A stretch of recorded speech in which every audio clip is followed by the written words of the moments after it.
मूर्ख साधु। Moral story in Hindi. हमें कभी भी किसी की भी मीठी बातों में नहीं आना चाहिए। धोखेबाज हमेशा मीठी बातों से ही धोखा देता है।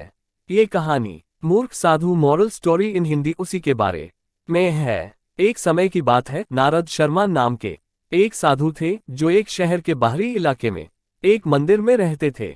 उन्हें व्यापक रूप से जाना जाता था और सम्मान दिया जाता था।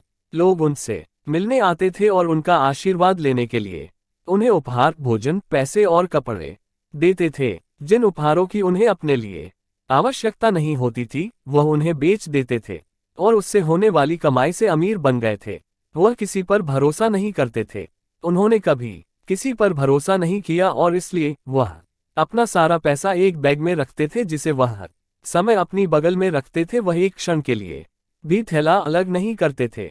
एक दिन एक ठग साधु के पास आया और उसे यकीन हो गया कि जिस थैले पर यह पवित्र व्यक्ति इतना अधिकार रखता है, उसमें निश्चित रूप से बहुत सारा खजाना होगा। उसने साधु से बैग चुराने की योजना बनाई, लेकिन उसे ऐसा करने का कोई तरीका नहीं सूझा। उसने सोचा, मैं मंदिर की दीवार में छेद नहीं कर सकता या ऊंचे दरवाजों पर से छलांग नहीं लगा सकता, लेकिन मैं मीठी बातों से उसे मोहित कर सकता हूं कि वह मुझे अपने शिष्य के रूप में स्वीकार कर ले। उसने सोचा, अगर मैं एक शिष्य के रूप में उसके साथ रह सकता हूं तो मैं उसका विश्वास जीत सकता हूं। जब मुझे मौका मिलेगा तो मैं उससे लूट लूंगा और इस जगह को छोड़ दूंगा। ऐसी योजना बनाकर ठग श्रद्धा के साथ उस साधु के पास गया। ओम नमः शिवाय। मैं विनाश के देवता भगवान शिव को नमन करता हूँ। इन शब्दों के साथ वह साधु के चरणों में गिर गया और कहा, हे गुरुजी, कृपया मुझे जीवन के सही मार्ग का मार्गदर्शन करें। मैं जीवन से तंग आ चुका हूँ और शांति की तलाश करना चाहता हूँ। साधु ने दयालुतापूर्वक उत्तर दिया, मेरे बेटे, मैं निश्चित रूप से तुम्हारा मार्गदर्शन करूंगा। तुम धन्य हो क्योंकि तुम इस छोटी उम्र में शांति पाने के लिए मेरे पास आए हो। ठग इसी अवसर की तलाश में था और उसने तुरंत आशीर्वाद के लिए साधु के पैर छुए। हे गुरुजी, कृपया मुझे अपने शिष्य के रूप में स्वीकार करें। आप मुझसे जो भी करने के लिए कहेंगे मैं वह करूंगा। साधु ने उस ठग को अपना शिष्य स्वीकार कर लिया, लेकिन केवल एक शर्त पर। उन्होंने कहा, मेरे जैसे पवित्र व्यक्ति को बिना किसी संगति के अकेले रात बिताने की सलाह दी जाती है। इससे मुझे ध्यान करने में भी मदद मिलती है, इसलिए आपको रात में मंदिर में प्रवेश करने की अनुमति नहीं दी जाएगी। आप मंदिर के द्वार पर एक झोपड़ी में सोएंगे। ठग ने सहमति व्यक्त की।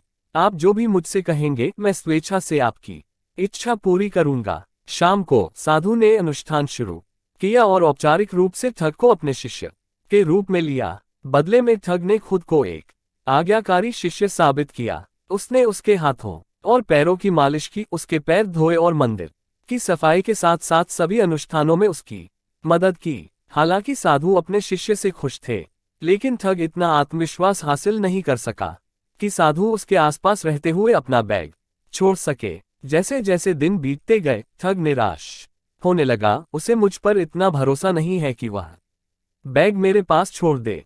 अगर मैं उसे चाकू से मार दूं या उसे जहर खिला दूं तो मैं बैग तक पहुंच सकता हूं।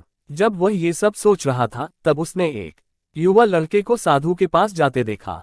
वह साधु के अनुयायियों में से एक का पुत्र था। उन्होंने साधु को आमंत्रित किया, हे गुरुजी, मैं व्यक्तिगत रूप से आपको जनेऊ संस्कार समारोह के लिए अपने घर आमंत्रित करने आया हूँ। कृपया अपनी उपस्थिति से समारोह को पवित्र बनाने के लिए निमंत्रण स्वीकार करें।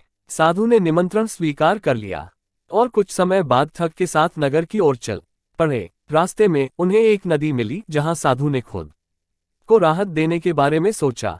उन्होंने रुपयों से भरा थैला अपने लबादे में समेट लिया। उन्होंने अपने शिष्य से इसकी देखभाल करने के लिए कहा, मेरे बच्चे, मेरे लौटने तक इस वस्त्र की देखभाल करना। यही वह अवसर था जिसकी ठग हर समय तलाश कर रहा था। जैसे ही साधु झाड़ियों के पीछे गए, ठग रुपयों से भरा बैग लेकर भाग गया। जब साधु वापस लौटे तो उन्होंने शिष्य को आसपास नहीं पाया, लेकिन उसका वस्त्र जमीन पर पड़ा हुआ पाया। हैरान और चिंतित होकर उन्होंने अंदर देखा तो पाया कि उसका पैसों से भरा बैग गायब था। तुरंत उन्हें पता चल गया कि क्या हुआ है और चिल्लाने लगे, ओह, तुम कहाँ हो दुष्ट, तुमने मुझे लूट लिया है।